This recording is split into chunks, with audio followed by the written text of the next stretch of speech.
नमस्कार, स्वागत है आप सभी का। मैं हूं आपके साथ कुमार कुणाल धीरज और आप देख रहे हैं मुद्दा में आज बात करेंगे वोट चोरी पर छिड़े संग्राम की और आरोप प्रत्यारोप के सिलसिले की। समाजवादी पार्टी के राष्ट्रीय अध्यक्ष और उत्तर प्रदेश के पूर्व मुख्यमंत्री अखिलेश यादव ने निर्वाचन आयोग पर उत्तर प्रदेश के पिछले उपचुनावों में भारतीय जनता पार्टी के प्रभाव में काम करने का आरोप लगाया। परिवार के साथ अपने चाचा के घर पहुंचे अखिलेश यादव ने पत्रकारों से यह कहा कि निर्वाचन आयोग न्याय करेगा या नहीं, इस बारे में हमेशा चिंता रही है। उन्होंने आरोप लगाया कि कुंदरकी, मीरापुर और विशेष रूप से अयोध्या समेत कुछ उपचुनाव में वोट चोरी एक छोटी सी बात थी। बीजेपी के निर्देश पर निर्वाचन आयोग ने डकैती और वोटों का अपहरण किया। अखिलेश यादव ने यह दावा किया कि इन चुनावों के दौरान प्रशासन ने पहले से तय कर रखा था कि कौन से अधिकारी ड्यूटी पर होंगे, कौन कितने वोट हासिल करेगा और यहां तक कि लोगों को एक से ज़्यादा बार वोट डालने की सुविधा भी दी गई थी। उन्होंने आरोप लगाया कि हमारे पास ऐसे वीडियो थे जिनमें लोग 6-6 वोट डाल रहे थे। एक व्यक्ति अपने निर्वाचन क्षेत्र के बाहर वोट करते हुए पकड़ा गया और मंत्री मतदान केंद्रों पर ही रुके हुए थे। सपा प्रमुख ने यह भी याद दिलाया कि पिछले चुनावों में उनकी पार्टी ने निर्वाचन आयोग पर बिना किसी स्पष्टीकरण के सपा के 18,000 वोटों को हटाने का आरोप लगाया था, जबकि उन मतदाताओं ने पहले भी वोट दिया था। उन्होंने कहा कि आयोग ने जिम्मेदार अधिकारियों के खिलाफ कोई कार्रवाई नहीं की, जिससे चुनावों की निष्पक्षता से समझौता हुआ। अखिलेश यादव ने यह दावा किया कि चुनाव आयोग को लेकर हमेशा से चिंता रही है कि वो न्याय करेगा या नहीं, और अगर कभी कोई सबसे ज़्यादा मिसाल वाला चुनाव हुआ है जिस पर हमें पूरी बहस करनी चाहिए तो वो है यूपी उपचुनाव। वोट चोरी तो बहुत छोटी सी बात है। बीजेपी के समर्थन से चुनाव आयोग ने डकैती डाली या वोटों का अपहरण किया।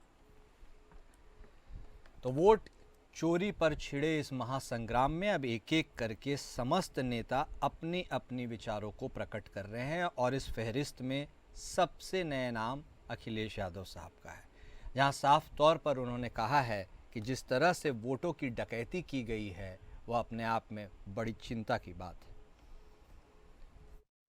या जो अधिकारी होंगे वोट डलवाएंगे, उनकी कितने वोट डलवाने की जिम्मेदारी होगी, मतलब अलग से वोट कितना डलवाएंगे। कई लोगों के वीडियो हमें आपको मिले थे जो 6-6 वोट डाल करके आ रहे हैं। एक व्यक्ति पकड़ा गया था जो दूसरी जगह से वोट डालने आया था, मंत्री लोग रुके हुए थे। तो ये चुनाव लड़ने का तरीका भारतीय जनता पार्टी का रहा है। पिछली बार जब समाजवादी पार्टी ने आरोप लगाया था कि भारतीय जनता पार्टी के इशारे पर चुनाव आयोग ने समाजवादी पार्टी के वोटों को काटा है और वोट डालना नहीं दिया, चुनाव आयोग ने जब सूची मांगी तो समाजवादी पार्टी ने 18,000 ऐसे वोट जो डिलीट कर दिए गए थे, जिन्होंने पहले वोट डाला था, किसी कारण डिलीट किए गए, जिसका कारण किसी को नहीं पता, उस पर एक भी कार्रवाई चुनाव आयोग ने नहीं की। चुनाव आयोग अगर कार्रवाई कर देता उन अधिकारियों के खिलाफ तो आज निष्पक्ष चुनाव हमें देखने को मिलता। और ये जो लड़ाई लड़नी पड़ रही है एसआईआर को लेकर के, रिवीजन को लेकर के, ये लड़ाई नहीं लड़नी पड़। तो सुना आपने सपा सुप्रीमो अखिलेश यादव ने क्या कुछ कहा है, और यह जो उन्होंने कहा है ये अपने आप में बहुत बड़े आरोप लगाए गए हैं चुनाव आयोग पर। इसी के ऊपर आज हम चर्चा करते हैं। इसकी शुरुआत करेंगे। हमारे दोनों खास मेहमान हमारे साथ जुड़ चुके हैं। भारतीय जनता पार्टी की तरफ से बतौर प्रवक्ता राघवेंद्र सिंह साहब हमारे साथ जुड़े हैं। समाजवादी पार्टी की तरफ से बतौर प्रवक्ता पूजा मिश्रा जी भी हमारे साथ जुड़ चुके हैं। आप दोनों खास मेहमान का स्वागत है। सबसे पहले चूंकि सपा सुप्रीमो ने कुछ कहा है और क्या कुछ कहने का उनका आशय था, इसे और ज़्यादा विस्तार पर समझेंगे। पूजा जी, शुरुआत आप ही के साथ करते हैं। आप कह रहे हैं कि ये छोटी मोटी बात है, चोरी तो चोरी है, डकैती, अपहरण, ये तमाम चिंताओं से घिरे सपा सुप्रीमो हैं। ये जो आरोप लगाए गए हैं तो बेहद गंभीर हैं। इन आरोपों की बुनियाद क्या है और क्यों अब आपको ऐसा लगता है कि चुनाव कॉम्प्रोमाइज्ड हो चले हैं?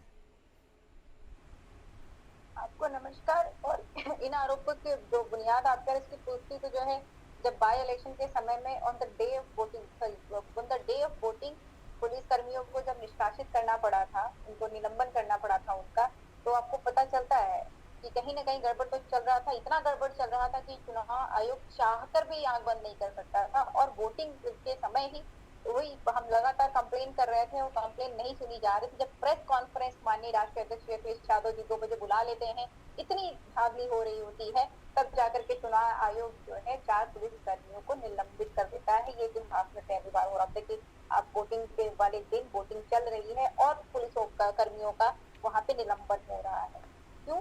क्योंकि ये चल रहा था, और इतना चल रहा था कि होता नहीं, कुछ चीजें होती है कि आप उसको कुछ भी कर लो, कितना भी गलत करना चाहो, वो आपको कुछ तो एक्शन करके दिखाना पड़ेगा। आपने कहा कि डकैती हो रही है, हम ये आरोप लगा रहे हैं, ये आरोप हम नहीं लगा रहे हैं। अगर हम आरोप लगा रहे हैं तो इलेक्शन कमीशन उसको कंफर्म कर दे कि भाई नहीं हो रही है। जिन 18,000 वोटर्स की हम बात कर रहे हैं, उन 18,000 वोटर्स का हमने पूरे एफिडेविट वो मौजूद, वो जिंदा, उनकी ऐसा भी नहीं कि वो कहीं पे चले गए हों या कहीं शिफ्ट हो गए हों, कहीं और उनका कोई वोटर आईडी कार्ड हो, नहीं, उनका ना तो कहीं और वोटर रजिस्ट्रेशन हो रखा, ना तो वो जो है कहीं चले गए, वो यहीं पर रहते हुए और उनके वोटर्स लिस्ट से नाम काट दिए गए। ऐसे 18,000 वोटर्स का हमने सत्यापन किया था। हमने पूरे एफिडेविट के साथ में उनके मौजूदगी में वो प्रेजेंट हम चुनाव आयोग को दिया था हमने। और हमने ये भी कहा था अगर चुनाव आयोग चाहेगा तो ये 18,000 लोग फिजिकल वेरिफिकेशन के लिए भी आ जाएंगे। उसके बावजूद भी अगर चुनाव आयोग जो है उस पर कार्यवाही नहीं करता है, उस पर संज्ञान नहीं लेता है, तो दिखता है कि चुनाव आयोग क्या चाह रहा है। और इसके पहले भी हमने लगातार, जब भी वोटिंग हो रही थी, वीडियो के साथ में, फोटोज के साथ में, विद प्रूफ हम चुनाव आयोग के यहाँ पे कंप्लेन करते हैं। आपके चैनल ने भी जो है रिपोर्ट किया होगा कि समाजवादी पार्टी ने वोटिंग वाले दिन में इतने कंप्लेन किए, चुनाव आयोग को लिखित कंप्लेन किया हमने। उसके बावजूद अगर चुनाव आयोग एक्शन नहीं लेता, चुनाव आयोग, हम कह रहे कि अगर हम कुछ गलत कर रहे हैं, हम कोई गलत आंकड़ा दे रहे हो, हम कोई गलत कंप्लेन कर रहे हैं, तो आप हमारे अगेंस्ट ही कार्रवाई कर दीजिए, पर उसको बिल्कुल दरकिनार कर देना, पे ध्यान ही नहीं देना। ये दर्शाता है कि आपकी मंशा ही नहीं है कि पारदर्शी तरीके से, सही तरीके से चीजें हो। अभी जो आपने देखा होगा, राहुल गांधी जी ने एक प्रेस कॉन्फ्रेंस की, वो जो भी घर नंबर जो भी उन्होंने नाम बताया, सारी मीडिया हाउसेस में जाकर के क्रॉस चेक किया ना। आपको लगता नहीं कि बहुत गंभीर समस्या है? और उनसे कहा जा रहा है इलेक्शन कमीशन की तरफ से कि आप एफिडेविट लेकर के आइए और एफिडेविट दीजिए। जिन्होंने पहले दे रखा हुआ है उस पर तो आपने कुछ किया नहीं। अब जो है आप कह रहे हैं कि एफिडेविट दीजिए, उनसे पूछा जा रहा है, आपको फिर भी कार्रवाई नहीं करनी है। ये दर्शाता है कि चुनाव आयोग पारदर्शिता नहीं चाहता। पारदर्शिता चाह रहा तो ये सारी चीजों का दूध पानी का पानी कर देता। उनके हाथ में जो है कमान है और वो बिल्कुल क्लियर कर सकते हैं इन सब चीजों को आकर के। ठीक, सिंह साहब, विश्व की सबसे बड़ी पार्टी आप हैं और लोकतंत्र की व्यवस्था हमारे देश में, संवैधानिक बॉडी चुनाव आयोग, आप बतौर पार्टी आप इन आरोपों को कितनी गंभीरता से लेते हैं? क्योंकि यदि कोई एक नेता यह बात कहता सर तो बात मामूली सी होती, चाहे बात अखिलेश यादव साहब की बात करें, राहुल गांधी साहब की बात, सब अलग अलग पार्टी के, या फिर शरद पवार जैसे दिग्गज नेता की भी बात करें, वह भी इस लिस्ट में शामिल हैं। जब इतने सारे स्वर एक साथ आ रहे हैं, एक जगह तो एफिडेविट मांग रहा है चुनाव आयोग और देखिए दूसरी जगह सामने आपके बैठी हैं, बोल रहे हैं 18,000 लोगों का तो एफिडेविट हमने दिया है, तब क्या कार्रवाई हुई? ऐसे में तो मामला गंभीर सा दिखता तो है। सिंह साहब, आपकी क्या राय? आपने भी कहा दिखता तो अभी हमारी साथी प्रवक्ता ने कहा अरे दूध और पानी ये लोग मिलाने वाले लोग, ये दूध और पानी मिक्स करते हैं, इनका यही काम रहा है। जब ये मिल्कीपुर का चुनाव हार जाते हैं तो दर्द होता है। कानपुर के सीसामऊ का चुनाव अगर जीत जाते हैं तो चुनाव आयोग खुशी नहीं। चुनाव आयोग अच्छा है जब ये मीठा मीठा गप करते हैं, कड़ुआ कड़ुआ थू करते हैं, तो अखिलेश जी को वही सब उगलना पड़ता है, वही उगलते हैं। बात उन्होंने की डकैती, अरे भाई डकैती तो आप डलवाते थे, आपका एक बहुत बड़ा डकैत अभी जेल में ही बंद है जिसका नाम गायत्री प्रजापति है। वो डकैती नहीं होती थी, आप सरेआम दिन दहाड़े आपको के पास भी हिस्सा जाता था, आपके पिता श्री के पास पास भी हिस्सा जाता था, आपके चाचा के पास भी हिस्सा जाता था। वो डकैत फड़फड़ा गया, वो डकैत फड़फड़ाने लगा जब उसने देने से मना करना शुरू किया। उसको ही आप लोगों ने समय रहते जेल में ही पहुंचा दिया। तो डकैती की बात आप क्या करेंगे? अखिलेश यादव से बड़ा पारिवारिकवादी, डेवलपमेंट अलायंस वाला, पारिवारिक डेवलपमेंट अलायंस वाला डकैत और डकैतों का सरगना उनसे बड़ा नहीं हो सकता। उत्तर प्रदेश की डकैती से बचने के लिए जनता ने बाबा योगी आदित्यनाथ की सरकार को काबिज किया। वो काबिज है, आपकी डकैती नहीं चल पाती। आपका ईवीएम कभी खराब होता है, कभी ईवीएम सही होता है। जब सीधा वो जीत जाते हो तो ईवीएम ठीक है, जब कुदर की हार जाते हो तो इसके मतलब चुनाव आयोग दोषी है। अरे भाई, आपने कितने कितने वोटों से कहां आप जीते, कहां हारे? आप ये भी तो देखिए, लाखों के अंतर से भी जब आप हारते हो तो आप आरोप लगाने लगते हो कि वहाँ 18,000 वोटों की हो गई चोरी, वहाँ इतनी चोरी हो गई। अरे असली चोर तो आप हो, आपके मन में चोर है, आपसे बड़ा चोर हो ही नहीं सकता। आपने प्रदेश की जनता की कर्जों पर डाका डाला है, प्रदेश की जनता को लूटा है, इसीलिए आप फड़फड़ाते और तड़फड़ाते हो। फड़फड़ाने का मतलब यही है कि आपका एक में व्यवस्था कि हम सत्ता पाएंगे, हम सत्ता भी जो की जनता ने मान लिया है कि आप प्रदेश की जनता को लूट नहीं सकते। ठीक है। जैसे डकैत को अगर उन्होंने बाहर कर दिया है, हाँ। तो आप जैसे डकैत को कभी भी आपको वोट नहीं देंगे। ठीक है। कितना भी चुनाव आयोग पर कितना भी चुनाव आयोग को दोषी ठहराओ, गिरबान में जांच कर देखो कि आपके सिपाही के नजदीक के जगह होती थी, ठीक है वो सिंह सारी साहब। गुंडागर्दी बंद कर दी गई है। ठीक है, इसी ठीक। वजह से आपकी एक अपराध और बर्बाद है। जी पूजा जी, कई आरोप आपके ऊपर धड़ाधड़ लगा दिए सिंह साहब ने। इन आरोपों के जवाब के रूप में आप क्या पेश करना चाहेंगी, बोलिए।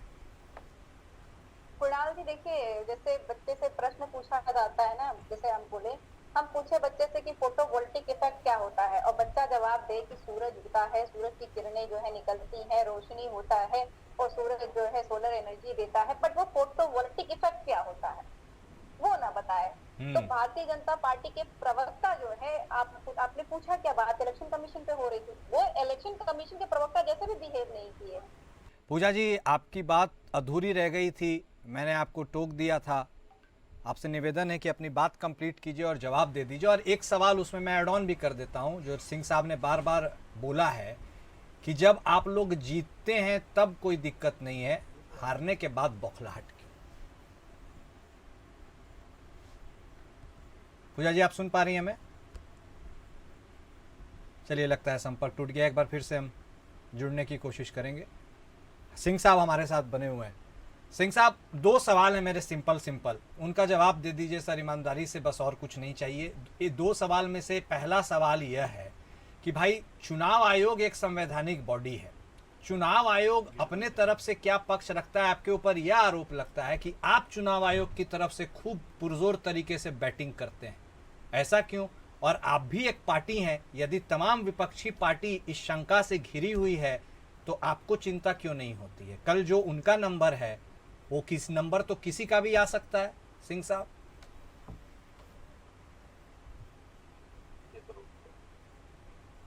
का नंबर क्या है मैं नहीं समझ सकता है। वेदना का नंबर ही तो खराब, वो अपने नंबर लाल रंग की टोपी पहनकर खूनी व्यवस्था में बदल जाते, उनको खून सवार करता, खूनी व्यवस्था को वो अंगीकार करते। यही बात चुनाव आयोग पर प्रश्न करें, हम क्यों बोलते हैं आपका ऐसा विपक्ष भी कहता है आपको कि आप खूब चुनाव आयोग की तरफदारी करते हैं। नहीं, गलत बात। मैं चुनाव आयोग की कोई तरफदारी नहीं करता, मैं चुनाव आयोग की तरफ से नहीं बोलता, मैं हमारी पार्टी चुनाव आयोग की तरफ से नहीं बोलती। चुनाव आयोग एक संवैधानिक संस्था है, भारतवर्ष का चुनाव कराने के लिए वो अधिकृत। भारतवर्ष का चुनाव किसी भी कोने में हो, किसी भी तबके का हो, किसी भी स्थिति का हो, वो कराने में सक्षम रहा है और सक्षम है और सक्षम रहेगा। ये भारतवर्ष की एक स्वायत्तता वाली व्यवस्था है, उसके अंतर्गत वो काम थोड़ी देर में मैं आपको बता दूं, हमारे एंकर महोदय, मैं नाम थोड़ा कर देता हूं। तो आपके प्रति अभी मुद्दा जी है नहीं अपने आगे से, अगर कोई अनर्गल प्रलाप आपके प्रति करने लगे तो एक भारतीय राजनैतिक दल होने के नाते हमें उस पर कटाक्ष नहीं तो कम से कम अपने प्रमाण सहित प्रमाणिकता बड़े बातों को कहने में जाता क्या है। हम एक ऐसी बात करें, हम भी भारतवर्ष के नागरिक हैं, भारतवर्ष की स्वायत्त संस्था है और भारतवर्ष के हम नागरिक होकर के इतना भी नहीं अगर कर सकते कि सही को सही कहें, तो इसमें कोई गुरेज नहीं होना चाहिए। सही सही रहता है, गलत गलत ही रहता है। ठीक बात है सिंह साहब, तब आपको नहीं लगता है चुनाव आयोग इतना जो इफ बट हो रहा है, चुनाव आयोग डिजिटल डेटा दे ही दे, क्या फर्क पड़ता है, दूध का दूध पानी का पानी हो जाएगा। आपको ऐसा नहीं लगता है चुनाव आयोग को करना चाहिए? आपकी पार्टी क्या सोचती है उस पर? चुनाव आयोग का अपना स्व विवेक पर निर्भर करता है। चुनाव आयोग अब जैसे उन्होंने कहा कि राहुल गांधी जी ने, चिर यौवन युवराज ने, कि हम चुनाव आयोग को एफिडेविट नहीं देंगे। इस तरीके की अटधर्मी लोकसभा में उनके मेज पर हाथ मारना, इस तरीके से खींचते हुए कार्य करना, वो अखिलेश यादव करते हैं, उनको भी खींच सवार है। इनको केवल खींच इसी बात की है, ये स्वायत्त संस्था को सही काम नहीं करने देना चाहते। ये चाहते हैं कि हमारे लिए वो काम करने लगे वो संस्था। ठीक है तो सिंह देखिए, ये भारतवर्ष का चुनाव आयोग है, ये आपके लिए काम नहीं करेगा, ये भारतवर्ष की जनता के हित के लिए कार्य करेगा। वही हो रहा है। रही बात लूट और डकैती की, वो ये लोग करते थे, ऐसे भाषा और ऐसे शब्दों का इस्तेमाल इसीलिए ये लोग करते हैं, ठीक है, लूट और डकैती कर पाए। चुनाव आयोग पर अनर्गल दबाव इसीलिए ये बना रहे। ठीक है सिंह साहब, ओके। पूजा जी जुड़ गई हमारे साथ, उनको भी वक्त कम मिला है, 1 मिनट। ठीक है सिंह साहब, आपकी बात समझ गए। पूजा जी, अब आप आपकी बात अधूरी रह गई थी, उसको कंप्लीट कर दीजिए। और एक आरोप जो भारतीय जनता पार्टी भी आप पर लगाती है, जहां आप जीत जाते हैं वहां सब कुछ ठीक ठाक है, हार जाते हैं तो फिर आप इस तरह की बात करते हैं, इसके बारे में भी क्या राय? नहीं कुणाल जी, आपको ध्यान ही होगा सीसामऊ में जो है, जो वहाँ पे ऑफिसर ड्यूटी पे लगे थे, उन्होंने बंदूक तक तान दी हुई थी वोटर्स के ऊपर में। हमने कब कहा कि जहाँ पे हम जीत जा रहे हैं वहाँ पे सब कुछ ठीक ठाक है। अगर जो है आग लगी है तो शोर तो मचाना ही पड़ेगा। अगर आग लगी और शोर नहीं मचाया जाएगा फिर तो सब कुछ जल करके खाक हो जाएगा। तो बुझाई जाती है पूजा जी, शोर नहीं मचाया जाता। आग लगती है तो बुझाई जाती है, शोर नहीं मचाया जाता। ठीक है सिंह साहब, ओके ओके, बुझाने की कोशिश करिए। ओके सिंह साहब, उनको कंप्लीट कर लेने दीजिए सर, प्लीज प्लीज। फैक्ट की बात करेंगे तो लोग बोलने लग जाते लगातार। ठीक है, 1 मिनट सिंह साहब, उनको बोलने दीजिए। तो आप जो है आप बोलने लग जाओगे। आपने देखा होगा कि समूह में भी जो है पुलिसकर्मियों ने वोटर्स के ऊपर बंदूक बुझाते नहीं, बिल्कुल मचाते हैं ताकि लोग आए बुझाने में मदद करें। पता चला चाहिए कि यही ठीक है सिंह साहब, 1 मिनट उनको बोलने दीजिए सर, प्लीज। ठीक है, उसमें हो गया क्लैरिफिकेशन, हो गया सिंह साहब, अब बोल लेने दीजिए पूजा जी को। वैसे भी उनको मौका कम मिला है, ऐसे भी विपक्ष में बैठे हैं सर, कम से कम बोल तो लेने दीजिए। बोलिए पूजा जी।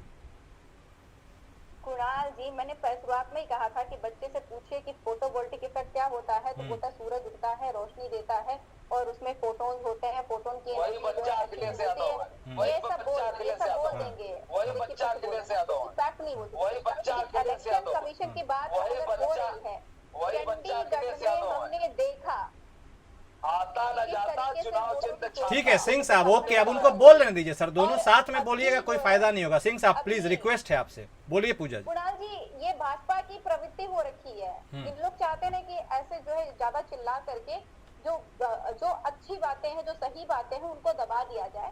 वो दबेगी नहीं। इलेक्शन कमीशन अगर इतनी पारदर्शिता चाहता है तो इलेक्शन कमीशन के ऊपर जो प्रश्न उठाए जा रहे हैं, और एक गंभीर प्रश्न है, इनको सारे मीडिया हाउसेस ने जा करके कंफर्म किया हुआ है। और राहुल गांधी जी को नोटिस भेजा ना इलेक्शन कमीशन ने, वो जवाब लेगा ना, जवाब दे देगा। ऐसे ही बहुत सारे लोग नोटिस भेजते हैं ना, राष्ट्रीय अध्यक्ष को तो नोटिस भेजा गया हो ना, तो जवाब मिलने के बाद में फिर नहीं होती है वहां से आकर के फिर डिबेट हो रही हो कि हाँ ये जवाब दिया गया ना, उस पर नहीं होती है। नोटिस भेजा गया बस इस पे हो रही होती है। इलेक्शन कमीशन से पूछिए कि जब आपके पास में एफिडेविट गया हुआ और वोटर्स राजी हैं कि उनका फिजिकल वेरिफिकेशन भी आप कर लीजिए, तो फिर आप क्यों नहीं कर रहे हैं? आप करिए ना, यही तो जिम्मेदारी है आपकी। आपकी जिम्मेदारी बनती है कि चुनाव पारदर्शी तरीके से हो। लोकतंत्र देश है हमारा, और यहाँ पे आप कह रहे हैं कि हम 15 दिन के बाद में आपको सीसीटीवी फुटेज नहीं देंगे अगर आपको कोई विवाद हो जाता है, हम वीवीपैट का जो है मिलान नहीं करेंगे अगर कोई विवाद हो जाता है। तो आपके ऊपर ये प्रश्न चिन्ह उठता है, और क्यों उठ रहा है? इससे पहले भी भाजपा ने उठाया हुआ था। 2009 में लालकृष्ण आडवाणी जी क्या कह रहे थे? लालकृष्ण आडवाणी जी ने तो बिल्कुल कहा था कि ईवीएम के ऊपर प्रश्न उठाया हुआ था। इसके पहले इन्हीं के नेता है ना, उन्होंने जो है ईवीएम वोटिंग मशीन पे एक पूरा का पूरा किताब लिख दिया कि लोकतंत्र खतरे में है क्या ईवीएम मशीन से जो वोटिंग हो रही है। तब इनको परेशानी नहीं होती, तब वो सही थे। और आज इतनी जो है दिख रहा है, इतने जो आपके जितने भी जो है प्रेस कॉन्फ्रेंस में राहुल गांधी जी ने कहा, और ऐसा नहीं कि ये यहीं पे है, एमएलसी के चुनाव में, शिक्षक एमएलसी के चुनाव में समाजवादी पार्टी के प्रत्याशी के साथ भी यही हुआ था। और हमने बिल्कुल बाकायदा डिटेलिंग के साथ में इलेक्शन कमीशन के पास में फुल एप्लीकेशन देते हुए विद प्रूफ दिया, और उस पर कोई जवाब नहीं आया इलेक्शन कमीशन का। यहाँ पे जहाँ पे आप एफिडेविट मांग रहे हो, समाजवादी पार्टी ने आपको हजारों लाखों एफिडेविट दिए हुए हैं, और ये बोल करके दिया हुआ है कि अगर आप चाहते हैं तो इन व्यक्तियों का फिजिकल वेरिफिकेशन भी कर सकते हैं। उसके बावजूद भी अगर इलेक्शन कमीशन के कान पे जू नहीं रेंग रही है, तो ये दिखाता है कि इलेक्शन कमीशन किसी एक डायरेक्शन में काम कर रहा था। बिहार में देखिए आपको समरी रिवीजन करने के लिए 1 साल लगते हैं, और वहीं पे आपको स्पेशल इंटेंसिव रिवीजन करने के लिए 3 महीने। कैसे हो रहा है कि जब समरी रिवीजन आपने साल भर में किया तो आपको पता नहीं चला कि क्या डुप्लीकेट है क्या सही है, कि आपको फिर से जो स्पेशल इंटेंसिव रिवीजन करने की जरूरत पड़ गई। वो इसीलिए करना पड़ा, उनको समरी रिवीजन करके पता चल गया कि नहीं, ये वोटर्स जो है इतने हैं, और ये वोटर्स को आइडिया लगता है कि कौन लोग परेशान है, कहाँ वोट करने वाले हैं। तो इनको लगा नहीं, अब तो ये वोट जो है भाजपा के पक्ष में जा नहीं रहे हैं। अब करो 3 महीने में प्रेशर दिया होगा कि भाई 3 महीने में आप ऐसा कुछ करिए जिससे वोटर्स जो है बाहर हो सके, तो फिर एसआईआर करने लग गए। और 33 पेज का एफिडेविट भी दे रहे होते हैं सुप्रीम कोर्ट में कि हम जो है इनकी नागरिकता नहीं खत्म कर सकते क्योंकि उनके अधिकार क्षेत्र में नहीं है। हम ये नागरिक रहेंगे बिहार के, लेकिन हम इनको वोट नहीं डालने देंगे। तो पूजा जी, आपने चिंता तो प्रकट कर दी, अब आप यह भी कह रही हैं कि आपको उधर से कोई स्पष्ट जवाब नहीं मिल रहा है, तो ऐसे में अब आगे इस पूरे मसले को कैसे लेके जाना है आप लोगों को?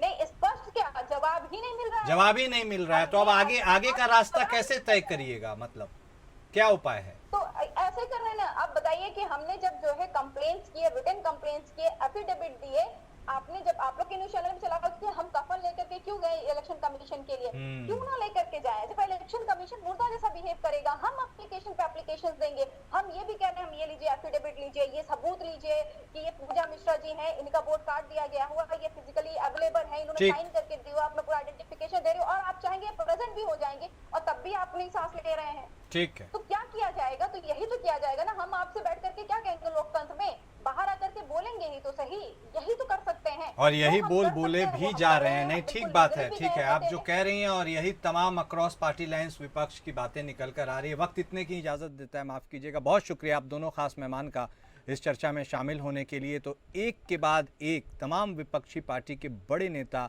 चुनाव आयोग के रोल को लेकर सवाल खड़े कर रहे हैं।